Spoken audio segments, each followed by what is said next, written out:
ছাদ বাগানটাকে কিছুদিন পর পর ঝাড়ু না দিলে ঠিক এইভাবেই মরা লতাপাতা দিয়ে ভরে যায়। আর এখন তো পাতা ঝরার দিন চলে আসছে, এখন তো মানে বর্ষাকালটা নাই, খুব শুষ্ক রুক্ষ হয়ে থাকে ছাদ বাগানটা। সেই জন্য কিছুদিন পরপরই কিন্তু ছাদটাকে ঝাড়ু দিতে লাগে। আমি সব টবগুলো এক এক করে সরিয়ে ছাদ বাগানটা ভালো করে ঝাড়ু দিচ্ছি, একটু একটু করে ঝাড়ু দিচ্ছি আর একটু একটু করে টবগুলো সাজিয়ে গুছিয়ে নিচ্ছি।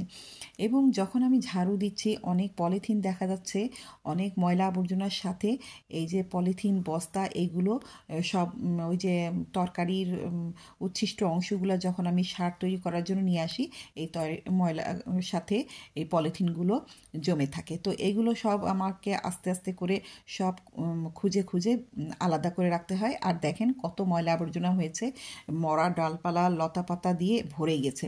তো এইগুলো বড় বড়গুলো করে কি আমি বস্তাবন্দি করে রাখি।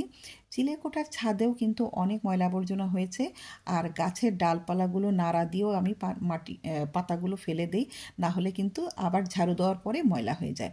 তো বড় লতা পাতাগুলো আর খড়কুটো তারপরে ডালপালা এগুলো সব আমি বস্তাবন্দি করছি। এইভাবে আমি কিন্তু সব জমিয়ে রেখে দিই পরবর্তী সিজনের জন্য, যে মাটি তৈরি করতে সুবিধা হয়।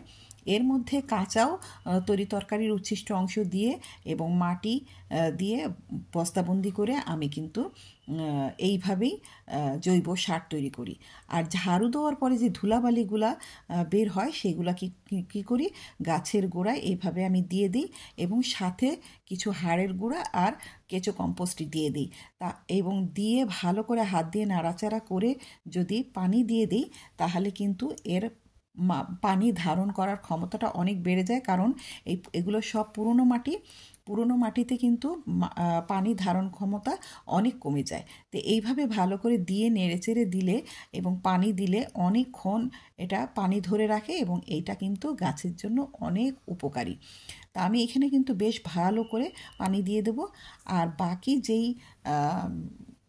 ছাদ ঝাড়ু দেওয়া ময়লাগুলো আছে সেইগুলো কী করে করব সেটাও আপনাদেরকে এক এক করে দেখিয়ে দিচ্ছি। এরা ফাঁকে বলে দিই, আপনাদের যদি ভিডিওটা ভালো লাগে অবশ্যই লাইক কমেন্ট করবেন এবং একটা পারলে শেয়ার দিয়ে দেবেন। এখানে যে দেখছেন লাইন ধরে বস্তাগুলো রাখা রয়েছে, এগুলো কিন্তু কম্পোস্ট তৈরি করে রেখে দিয়েছি, পরবর্তী সিজনে এগুলো কাজে দেবে। এবং দেখেন কত সুন্দর লাগছে সব ঝাড়ু দেওয়ার পরে গুছিয়ে রাখার পরে।